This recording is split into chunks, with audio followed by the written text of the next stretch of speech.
बज चुकी है चुनावी रणभेरी, अब होने वाला है शंखनाद। बिछ रही है चुनावी बिसात, किस करवट बैठेगा सियासत का ऊंट। नेता नहीं जनता तय करेगी किसकी बनाएगी अपनी सरकार।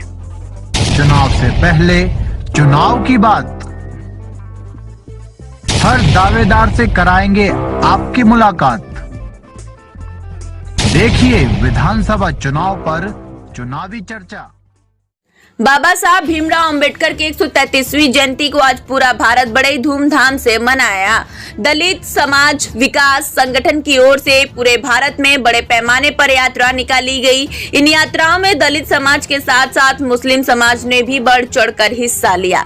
वहीं दलित समाज विकास संगठन के राष्ट्रीय अध्यक्ष श्री संजय कुमार चिंडालिया ने मनोज तिवारी की लोकसभा उत्तर पूर्वी दिल्ली और गौतम गंभीर की लोकसभा पूर्वी दिल्ली में यात्रा भव्य रूप से निकाली। वहीं जिसका प्रतिनिधित्व दलित समाज विकास संगठन के दिल्ली प्रदेश अध्यक्ष जयप्रकाश वर्मा कर रहे थे। चिंडालिया के काफिले की सुरक्षा में 2 जिलों की फोर्स लगी हुई थी, जिसमें स्थानीय पुलिस और पैरामिलिट्री फोर्स शामिल थी। यात्रा दिल्ली की सुंदर नगरी के ब्लॉक से शुरू की गई और जिला शहादरा स्थित नई सीमापुरी, दिलशाद गार्डन, ताहिरपुर से होते हुए जनता फ्लैट तक निकली।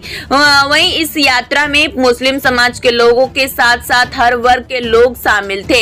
यात्रा निकाल रहे चिंडालिया का मुस्लिम समाज के लोगों ने जमकर समर्थन और फूल मालाओं के साथ उनका भव्य स्वागत भी किया।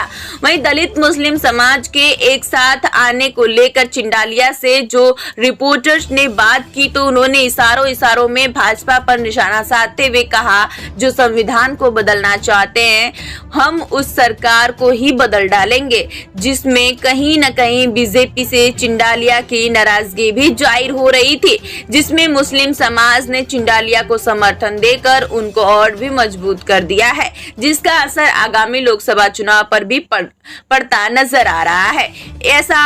यदि ऐसा हुआ तो उत्तर पूर्वी दिल्ली की लोकसभा सीट भाजपा के हाथ से निकल सकती है।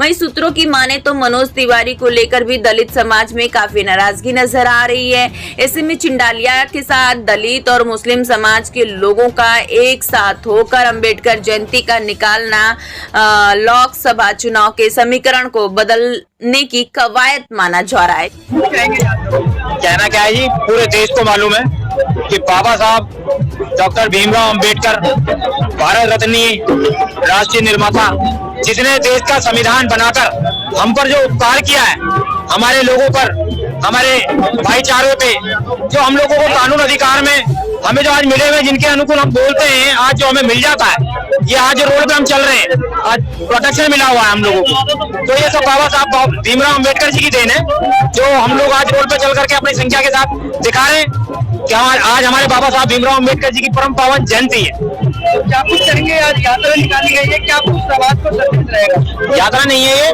ये एक जुलूस है, जो हम सबको ये बताता है कि हम सब लोग आपस में ही हम किसी को मानते हैं या नहीं मानते, लेकिन ये जुलूस, ये भीड़ ये बताती है कि हम सब लोग इस देश के निर्माता बाबा साहब भीमराव अंबेडकर को मानते हैं। क्या शुभकामनाएं रहेंगी सभी क्षेत्रवासियों को अम्बेडकर जयंती की हार्दिक शुभकामनाएं और मेरी सहानुभूति, चरण वंदन।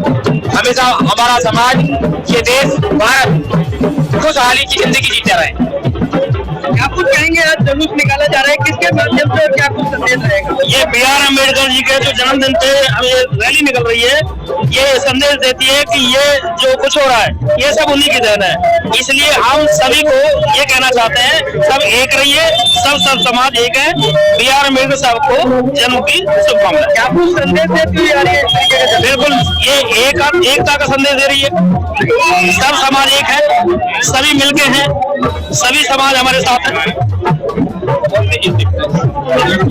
कहेंगे भीमराव अम्बेडकर जी की आज जयंती पर हमारा सबका यही कहना है कि डॉक्टर साहब का ये कहना था कि जो जितना ज्यादा पढ़ेगा उतना ज्यादा इंडिया बढ़ेगा। तो हम सबका यही कहना है ये रैली के माध्यम से कि सभी जितने ज्यादा से ज्यादा हो सके, हर किसी को पढ़ने का अधिकार है, तो हर एक इंसान को पहले पढ़े फिर वो आगे बढ़ पाएगा। तो इस वजह से हम सभी आज रैली निकाल रहे हैं, उसी के साथ में डॉक्टर भीमराव अम्बेडकर जी की जयंती मना रहे हैं। आप कहेंगे आज भारत का संविधान सुरक्षित हाथों में है? जी बिल्कुल, मोदी जी के हाथों में में है, बिल्कुल सुरक्षित है और मोदी जी के साथ ही है हम सब। क्या शुभकामनाएं रहेंगी? सभी के लिए हमारी यही शुभकामना है कि आप लोग इस बार वोट दें, कमल को वोट दें, बीजेपी जीते। सॉरी।